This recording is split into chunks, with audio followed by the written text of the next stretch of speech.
एक औरत जिसका हर रोज बलात्कार हुआ, लेकिन उसे ये समझने में आधी जिंदगी लग गई कि असली दरिंदा कौन था।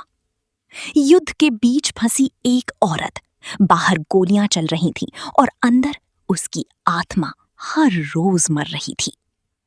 उसका पति अपाहिज था, बोल नहीं सकता था, लेकिन उसके सारे राज सुन रहा था। हम बात करने वाले हैं द पेशेंस स्टोन के बारे में। ये कहानी है एक औरत की जिसका कई सालों से हर रोज बलात्कार होते आया है, लेकिन इस बात को समझते समझते उसकी आधी उम्र निकल गई। कहानी की शुरुआत होती है और हमारे सामने अफगानिस्तान का दृश्य आता है। ये वो वक्त है जब यहाँ पर युद्ध चल रहा था। चारों तरफ सिर्फ और सिर्फ गोलियां चल रही थीं। तभी हमारे सामने एक घर का दृश्य आता है। इस घर के अंदर हम एक महिला को देखते हैं जिसकी उम्र है तकरीबन 30 साल। उसके सामने उसका पति पड़ा हुआ है जो अपाहिज हो चुका है। युद्ध के दौरान उसके पति के गर्दन में एक गोली लगी थी। तब से ऐसे ही जमीन पर पड़ा हुआ है, लेकिन फिर भी उसकी पत्नी उसका देखभाल करती है। बाहर चाहे कितनी भी लड़ाई हो जाए, बाहर चाहे कितनी भी गोलियां चल जाएं, वो इस घर से बाहर नहीं जाती। हमेशा ही अपने पति का ध्यान रखती है। दिन भर वो कपड़े भिगो कर के अपने पति के शरीर को साफ करती है और उसके लिए दुआ भी मांगती है कि जितनी जल्दी हो सके वो ठीक हो जाएं। वो सारा दिन अपने पति से ऐसे ही बात करती रहती है। उसे ये भी पता नहीं कि उसका पति उसकी बातों को सुनता है या नहीं। वो उसे नई नई नुस्खे आजमाने के लिए कहती हैं ताकि उसका पति होश में आ जाए, लेकिन वो कुछ भी रिएक्ट नहीं करता। वो जैसे का तैसे पड़ा हुआ है। जब पति बीमार पड़ा था तो डॉक्टर ने कहा था कि 1 से 2 सप्ताह के अंदर वो ठीक हो जाएगा, लेकिन 2 महीने का वक्त बीत चुका है और उसका पति अभी भी जमीन पर ऐसे का ऐसे पड़ा है। धीरे धीरे ये महिला परेशान हो रही है। उसे समझ में नहीं आ रहा कि वो क्या करे। वो दिन भर अपने पति को सारी बातें बताती रहती है कि उसके साथ क्या हो रहा है यहाँ पर। इन चीजों से उसकी मानसिक स्थिति भी खराब होती जा रही है, लेकिन इसकी 2 बेटियां हैं, वही इसका सहारा है। उन्हें देख करके अपना सारा गम भुला देती हैं। इसकी दोनों बच्चियां कहती हैं कि हमें बहुत ही ज्यादा भूख लगी है।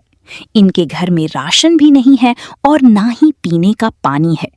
इन चीजों को देखने के बाद महिला परेशान हो जाती है। दोनों बच्चियों को लेकर के जाती है अपने पड़ोसी के पास और उनसे पूछती है कि क्या आज पानी वाला आया था। वो लोग कहते हैं कि उन्हें नहीं पता। तब वो आगे जाने लगती है दवाई की दुकान की तरफ।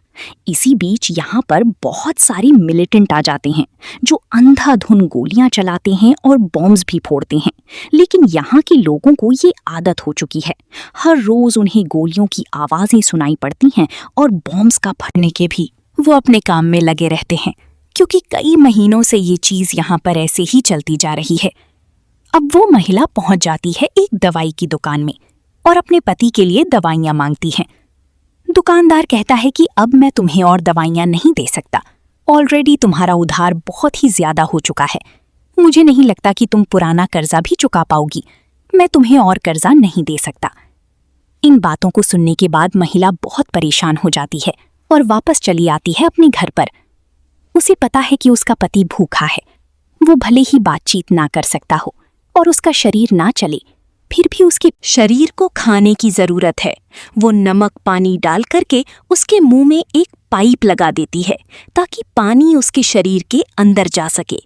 महिला को ये बात पता नहीं कि उसका पति सुन सकता है या नहीं, फिर भी वो बाहर जाने से पहले हमेशा ही उससे परमिशन लेती है और पूछती है कि वो बाहर जाए या ना जाए।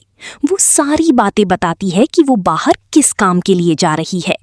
इन बातों को बताने के बाद वो थोड़ी देर तक अपने पति की शक्ल देखती है, फिर यहाँ से निकल पड़ती है।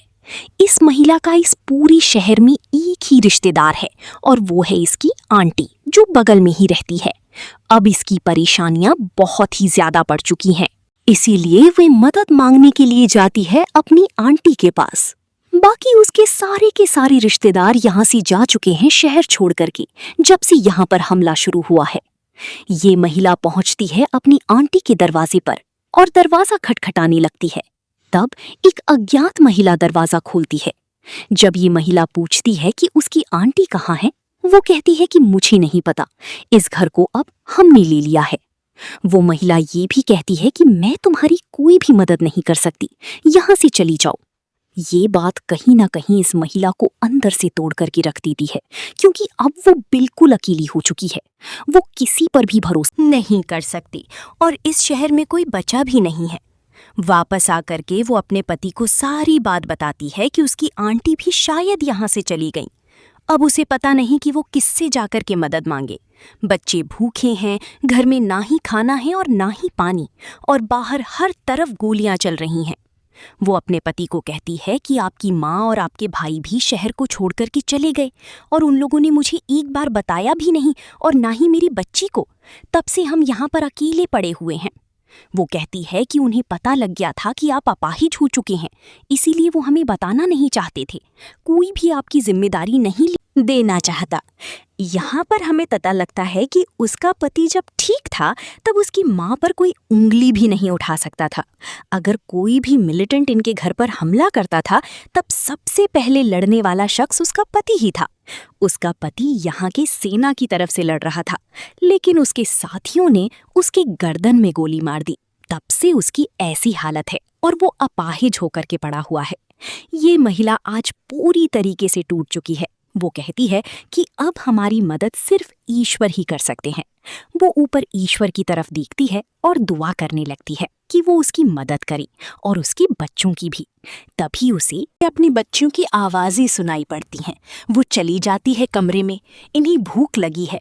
रात होते होते हमें पता लगता है कि यहाँ पर बिजली भी नहीं है। वो लैंप जलाती है और सारी लोग अगल बगल में बैठ जाते हैं।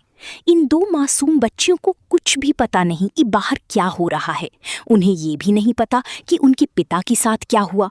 उन्हें लग रहा है कि उनके पिता इनसे नाराज हैं, इसीलिए वो इन लोगों से बात नहीं कर रहे।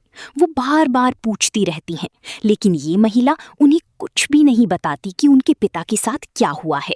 रात में वो अपने पति के कमरे में आती हैं और पूरे शरीर को साफ करती हैं। तभी सुबह में पर डॉक्टर आता है और कहता है कि मुझे देखना है आपके पति को। ये महिला कहती है कि मेरा माहवारी का वक्त चल रहा है, अभी आपका अंदर आना बिल्कुल भी ठीक नहीं है। मैं पूरे तरीके से पाक नहीं हूँ। आपको थोड़े समय के बाद आना चाहिए, तभी मैं आपको घर के अंदर आने दूंगी।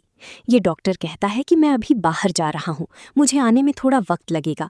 तब तक तुम उसके जख्मों का ख्याल रखना और ध्यान से देखना कि जख्म भर रही हैं या नहीं।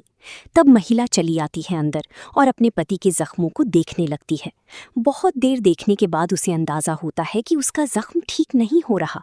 उसका जख्म जैसा पहले था अभी भी वैसा ही है, यानी कि वो ठीक नहीं हो रहा। तभी ये महिला देखती है कि बाहर अनाउंसमेंट हो रही है।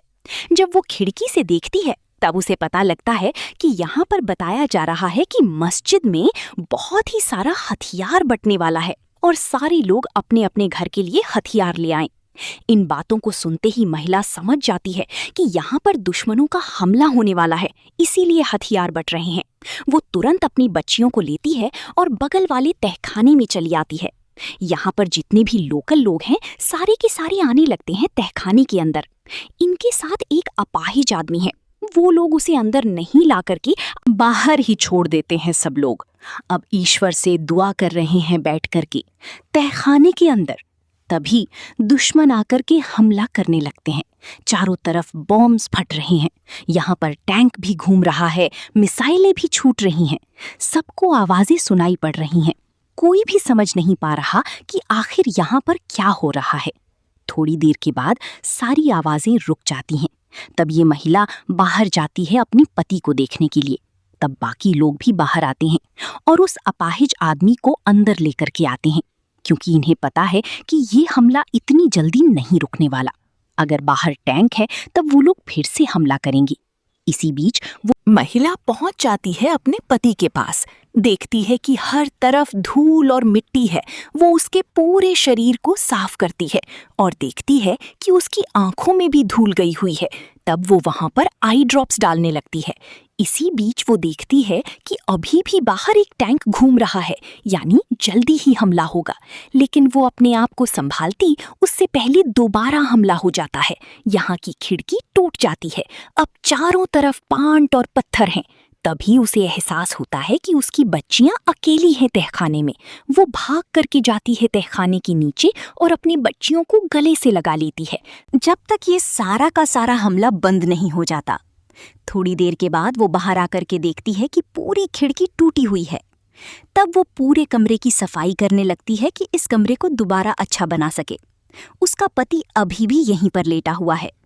तभी दोबारा यहाँ पर मिलिटेंट चले आते हैं और वो आकर के बंदूक तान देते हैं उसके पति पर। मगर वो महिला अभी यहाँ पर नहीं बल्कि तहखाने में है। वो देखते हैं कि आदमी बिल्कुल भी नहीं हिल रहा। तब वो उसकी घड़ी और शादी वाली अंगूठी ले लेते हैं और पूरे घर की तलाशी लेने लगते हैं। अंदर उन्हें कुछ भी नहीं मिलता, सिर्फ उस महिला की अंडरगार्मेंट मिलते हैं, जिन्हें वो फेंक देते हैं। उन्हें लगता है कि ये आदमी मर चुका है, फिर भी वो इसे गोली मारने वाले होते हैं।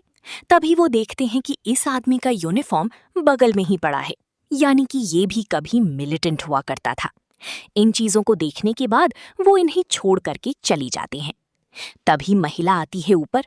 पूरे घर को देखने के बाद उसे एहसास होता है कि यहाँ पर बहुत लोग आए थे जिन्होंने पूरे घर की तलाशी ली है, लेकिन उसे इस बात की खुशी है कि उसका पति अभी भी ठीक है। तभी उसे बताया जाता है कि पड़ोसियों को उन लोगों ने मार दिया, वो भी बड़ी ही बेरहमी से। तब ये महिला टूट जाती है। वो समझ जाती है कि ये लड़ाई इतनी जल्दी खत्म नहीं होने वाली। हर रोज मौत का साया इनके सर पे मंडरा रहा है। इन्हें बहुत ही चौकन्ना रहना पड़ेगा। वो अपने बच्चियों को इस हालात में यहाँ पर नहीं रख सकती। वो दोनों बच्चियों को लेती है और यहाँ से निकल पड़ती है। वो दोबारा उसी घर का दरवाज़ा खटखटाती है जहाँ पर कभी उसकी आंटी रहा करती थी। फिर से वही महिला दरवाज़ा खोलती है और कहती है कि मैं तुम्हारी कोई भी मदद नहीं कर सकती, यहाँ से चली जाओ। तब वो महिला अपनी दोनों बच्चियों को लेकर के आके बाहर बैठ जाती है। वैसी ही बैठी रहती है। जब उस औरत को पता लगता है तब उसे दया आ जाती है। थोड़ी देर के बाद वो दरवाज़ा खोलती है और एक पर्ची देती है इस महिला को, जिस पर एक होटल का एड्रेस लिखा हुआ है। इस होटल में ज्यादातर वेश्याएं रहती हैं। बिना वक्त गवाए महिला पहुंच जाती है अपनी आंटी के पास। तब हमें पता लगता है कि उसकी आंटी एक वेश्या है। वो उसके बच्चों को देख करके बहुत खुश होती है। महिला सारी बात बताती है कि उसके घर के पास क्या हो रहा है। वो जगह उसकी बच्चियों के लिए बिल्कुल भी सुरक्षित नहीं है। वो अपनी आंटी से आग्रह करती हैं कि वो उसके दोनों बच्चियों को यहाँ पर रखें। उसकी आंटी मान जाती है और कहती है कि कोई दिक्कत नहीं, मैं इन्हें संभालने के लिए तैयार हूँ। ये महिला कहती है कि मैं अपने पति से इसको देखने हर रोज जाया करूंगी। फिर वो आंटी से पूछती है कि वेश्या कैसे बन गई। उसकी आंटी अपनी पूरी कहानी बताती हैं कि बहुत छोटी सी उम्र में मेरी शादी हो गई थी। शादी के कई सालों के बाद भी मुझे कोई बच्चा नहीं हुआ। जैसे ही ये बात मेरे ससुर को पता लगी, वो हर रोज आकर के मेरा बलात्कार करने लगा। ये सिलसिला कई सालों तक चला। वो मेरे साथ जानवरों जैसा सलूक करता था। मेरे शरीर की एक भी अंग को नहीं छोड़ता था। हर जगह उसकी हैवानियत के निशान थे। एक दिन मैं इन सारी चीजों से तंग आ गई। तब मैंने अपने ससुर का कत्ल कर दिया और वहां से भाग करके चली आई। और मैं भी नहीं जानती कि इनके पिता कौन हैं। इन बातों को सुनने के बाद पहली बार उसका पति होश में आता है और होश में आते ही वो महिला का गला दबाने लगता है ताकि उसे मार दे। तब अपनी जान बचाने के लिए महिला स्टैब कर देती है अपने पति को और यहीं पर उसकी मौत हो जाती है। तब थोड़ी देर के बाद इस महिला को एहसास होता है कि इसका पति ही संगे सफर था, यानी कि वो पत्थर। जब उसने अपना आखिरी राज अपने पति को बताया तब उसकी मृत्यु हो गई। वो उसके सारे राज को अपने साथ लेकर के चला गया और इस महिला को आज़ाद कर दिया अपनी सारी गलतियों से। इसी बीच यहाँ पर वो आ जाता है और देखता है कि इस महिला ने अपने पति को मार दिया। इस चीज को देखने के बाद वो समझ जाता है कि औरत अब आजाद हो चुकी है। इसके साथ अगर कोई भी गलत करेगा तब ये अपने लिए लड़ेगी। इसे अपनी शक्ति का अंदाजा हो गया है। फिर इसी के साथ ये फिल्म यहीं पर खत्म हो जाती है। तो दोस्तों, हमारी आज की ये वीडियो यहीं पर खत्म होती है। अगर आपको हमारी ये वीडियो पसंद आई हो तो इसे लाइक करें, शेयर करें और चैनल को सब्सक्राइब करें। Thank you.